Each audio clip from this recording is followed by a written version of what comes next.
goodness, we're going to split this video into 2 parts because I am tired of trying to upload really long videos. Woohoo. This is Gonzo, by the way, if you haven't met him already. What are you doing with your life? He's adorable. Meet him already. We're going to go over 2 things in the next 2 videos. This one being overall update on how everybody's doing, junk like that, and then the video after this will be the inevitable herd reduction of spring of 2023. And it is actively winter, but the reality is I need to round out all my does before I let them go. I hate it when I see breeders receive a rabbit from a very reputable breeder, and because they're selling it as a brood, it's like sick and skinny and needs to be dewormed and has termites, and I'm like, I don't have the guts to do that so gutsy because it's stupid and it puts a black mark on your name. And also, it's the animal's health, for Pete's sake. Salty incident happened this weekend, if you can't tell. So, we are looking at, first we're going to start with the litters. We have Take Packs a Punch, born December 4th. And will be able to be reserved the 15th of this month. But, plot twist, I might keep it. It's a tort doe out of a broken sable point. And I'm personally falling in love with her. I really need to go out and check the quality of all my babies, because I haven't yet, and I'm like, ooh, I'm making claims too soon based off of what I see when I feed them all in the morning. Don't do that. But, you know what, that hasn't stopped me from saying I might keep her. Toffee and Charles. I know for a fact 3 of these will be moving on, because 3 of these are fuzzies, and it hurts me personally because they were stunning before they went poof. They were born the 4th of December as well, so they will be available for reservation the 15th.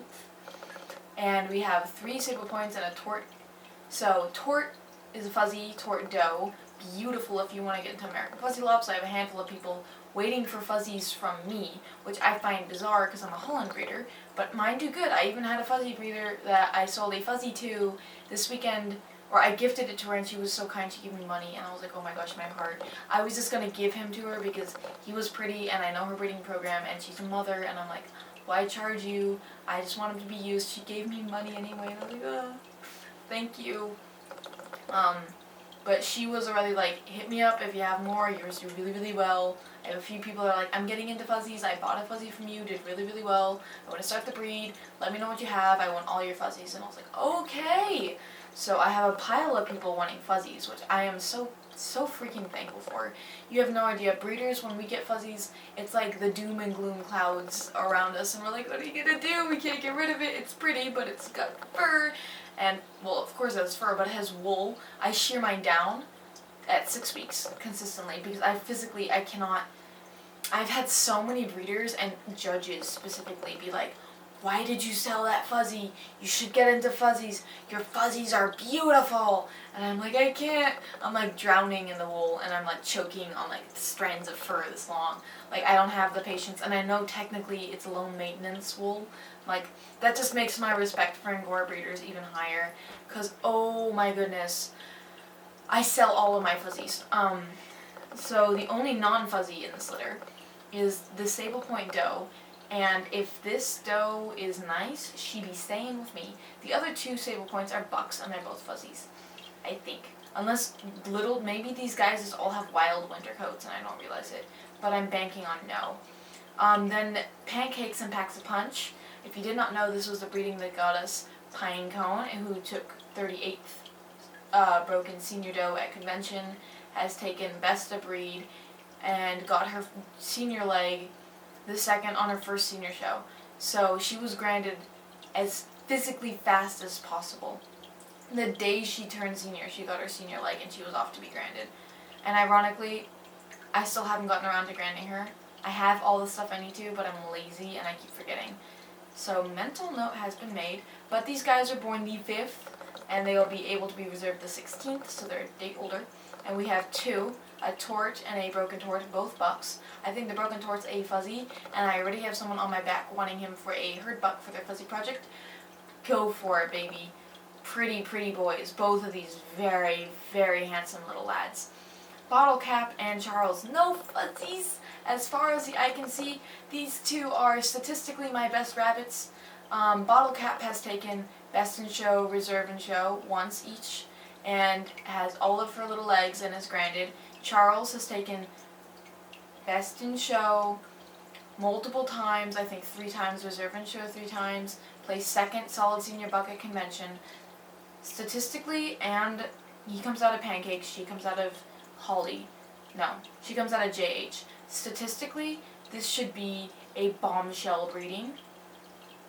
And I will definitely be doing it again because they both carry dilute, and I got 2 black torts, no blue torts. I'm like, But these guys are available to be reserved the 17th because they are born the 6th.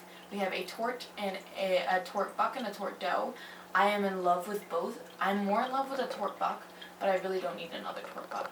So he'll probably be going. She might be staying just to see how she grows out. My new grow out process, which I'll touch on in a bit, is a bit different now. Now these 2 litters were born 3 days ago. So we have Syrup and Pax a Punch, born the 6th of January of 2023. Jeez, the time flies.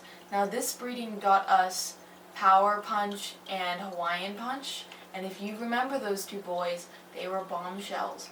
Oh my goodness, they were stunning. And I just want that as a doe. And I think at least one of these is a blue tort. And if I get a blue tort doe that looks like that, I will cry out of happiness.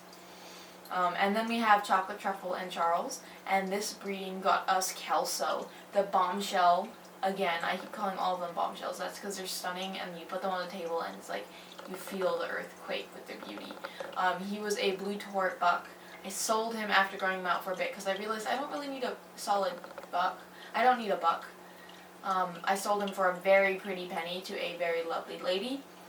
And I hope he is doing well.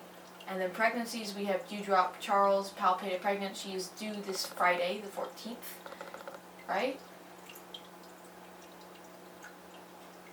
That's Saturday. She is due Saturday, the 14th. Pinecone, Pax a Punch. Also, she gives like 8 babies every time, so I'm very excited at that. Pinecone, Pax a Punch. We got Honeybee and Steamboat out of this pairing last time. And I want Steamboat as a doe. And if I get Steamboat as a doe, I will be moving Honeybee along. Because while she is fabulous, he was extraordinarily beautiful.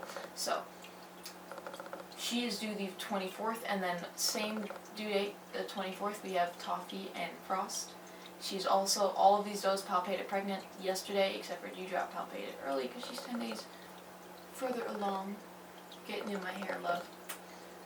But she carry shaded because I'm sus that Charles carries through and she's the one that carry shaded to give me the sable points because her dam carry shaded. His dam, his grandsire, and his sire carry through. Just a hunch. And she's bred to Frost because they both carry dilute and they both carry shaded. He's broken. Very excited for that. So that's what we're looking at. And then I'm going to be doing a separate video where I go over the brood and what's in my herd that I will be moving along probably by March. My goal is by the West Coast Classics. I don't know if I'm actually able to attend because it is in Reno, but I want to so badly. So that's what we're looking at, and I hope this video was informational. If you have any questions, please let me know. Excuse the shutter, clicking as it focuses, or the lens, I guess. It's not the greatest situation. I do prefer the higher definition of this camera, but my phone is giving up its ghost, and this is the result, is me using my photography camera. So yeah, that's what we're looking at. I hope this was helpful. If you have any questions, let me know. This is going specifically on the website. I never declare my videos on my social media platforms. I probably should. But yeah, so if you're watching this, thank you for being on my website, and I'll see you guys in the next video. God bless.